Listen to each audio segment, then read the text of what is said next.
Warriors have the best offensive rating among the group. On defense, the Celtics are first in defensive efficiency. The Heat are the top team in net rating this postseason. There is one other late note on the Warriors. Andrew Wiggins has been listed as questionable for tomorrow night's Game 3 of that series with a sore ankle. Having said that, Michael Wilbon, do you believe, having watched what we've watched, that the Warriors have established themselves as the clear-cut favorites at this point to win the championship? No.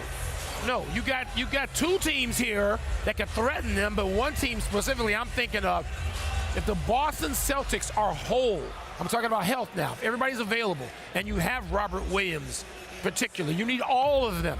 We just saw their defensive efficiency numbers. There's one way you can deal with the Warriors.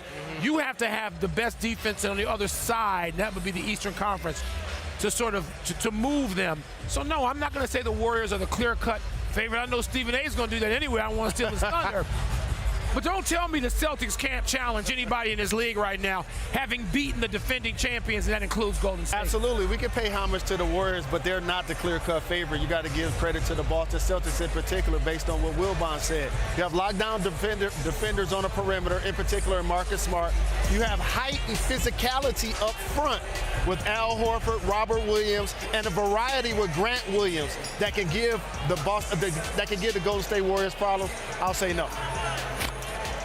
Stephen A. Feel. Give me the feel. Oh, I agree with Wilbon and Jalen. What happened? I do. You need to. Let me tell you, the Boston Celtics look to me like the best team in these playoffs because their defense is ferocious. There is no question about it. They've got height, athleticism, and or physicality at every single position, not to mention the fact they got a couple of scorers. And by the way, I'm one of those guys, I guess my standards are high. I haven't been ultra impressed with Golden State. I don't like how I've seen Steph, Clay, Jordan Poole periodically struggling. The way that they were flowing up until they went up against Memphis in the latter part of the series, that's not the way they've been playing as of late. I know they're up 2-0 on Dallas, but as far as I'm concerned, the Golden State Warriors team that I have seen since Game 5 of the semifinals against Memphis would not beat the Boston Celtics in the finals. You're right, because the Celtics have more firepower. And I knew Luka would have his way like Jason Tatum would have his way probably, but the difference is the other guys are I have to agree with the fellas. You know what team is best to win. I know. I Look, gotta ask you Victoria, again, though. Okay, but don't start that. Look, it's the Boston Celtics, and let me explain why.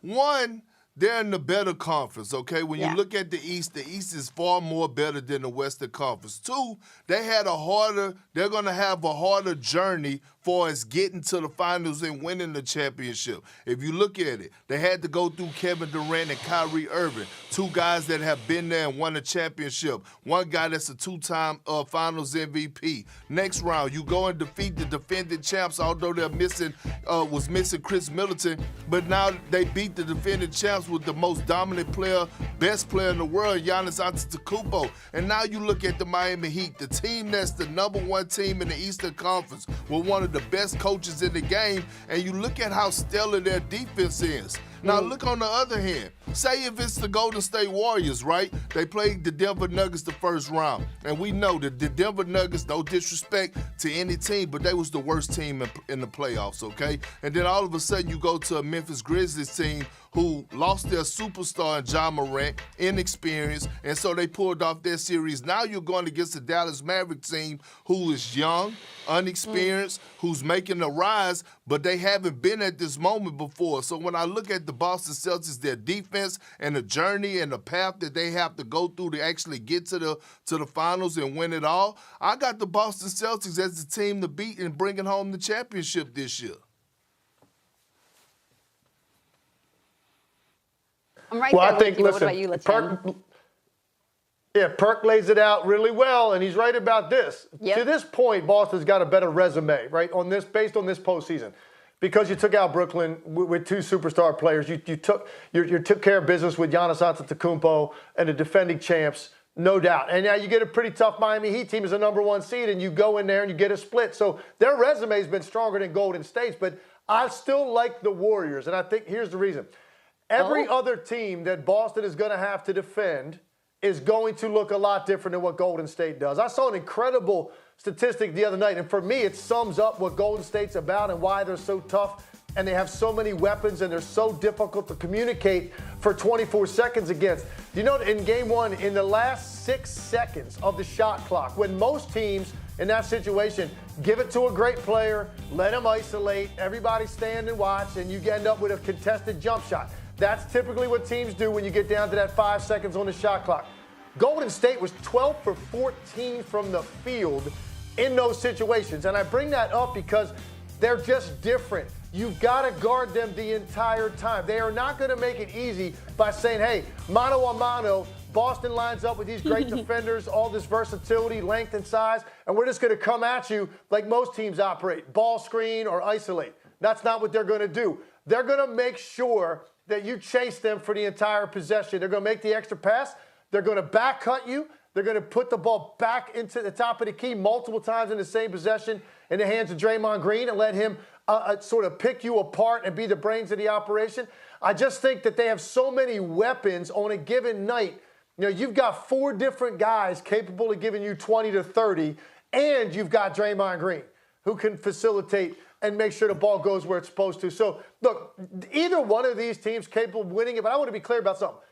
We tend to do this nowadays in sports media. We're already dismissing the Heat. We're dismissing the Dallas Mavericks. Dallas down 1-0. Miami's in a 1-1 series, and we're already talking about, is Boston or San Francisco going to have a better parade route? I just think it's a little bit premature and unfair to the 2 other teams that are still playing, because I think Luka's going to have a lot to say tonight. Won by 14 against the Grizzlies on Friday night to advance to the conference finals for the 6th time in the last 8 years. They outscored Memphis 23-7 over the final 6.5 minutes of the game to secure the victory. And one other quick note on them. Within the last hour or so, it was announced that Steve Kerr has passed through health and safety protocol, so he will be back when they play Game 1 on Wednesday night of the Western Conference Finals. And Stephen A. Smith, you have been riding the Warriors train all year long. Right this moment, do you feel more or less confident about Golden State? Less, but that doesn't mean I'm still not confident enough that they'll come out of the Western Conference. I believe as long as 2 of the 3, Steph Curry, Klay Thompson, Jordan Poole, are hitting shots, the Warriors can beat anybody, particularly in the Western Conference. Unfortunately, there's been a few games where I haven't seen 2 of the 3 shooting effectively enough. I haven't seen the offensive fluidity that I expected to see. I haven't seen the defensive tenacity that I expected to see. I haven't seen the toughness that I expected to see, Greeny. And as a result of that, I have cause to pause. I have a touch of trepidation, but it doesn't mean that I'm going to surrender to Mr. Wilbon and the Coyotes in Scottsdale. No, I'm not doing that. I'm going to stick with the Warriors to come out of the West. I would say this, not to disrespect the 3-time champions, but they got a favorable draw. You get the Nuggets shorthanded with the MVP Jokic and not his second and third best player. You get Memphis without Ja. If you look in the mirror at that series and you put Ja Morant back into that series, I think they actually beat the Warriors. Now, if they play the Mavs in the next series, I think they'll beat the Mavs. But if they play against the Suns, you talked about their offense, Stephen A. You ain't say nothing about their defense. Jordan Poole's really been struggling defensively. And Klay did a great job of turning back Game 6 Klay offensively. But the Memphis perimeter players were giving the Warriors the business. So I hope they get Gary Payton II back soon to help them defensively. Michael. You know what? I think that the Suns, we talk about who's tight, and Brian Windhorst talked about everybody feeling tight, of course, before Game 7 in Boston today. That seems to be the case with the Suns and the way they've played the last couple of games. And I think there could be some freedom going into the Western Conference Finals against the Warriors if they win here tonight in Game 7, where they're playing then not as a favorite, but as an equal. They're playing a peer group. I mean, Steph Curry and CP3 have known each other, even though they weren't playing against each other in North Carolina growing up. They have known and respected and have great admiration for one another. And I think the Suns could find their game again if they get in the Western Conference Series against the Golden State Warriors. Let's look.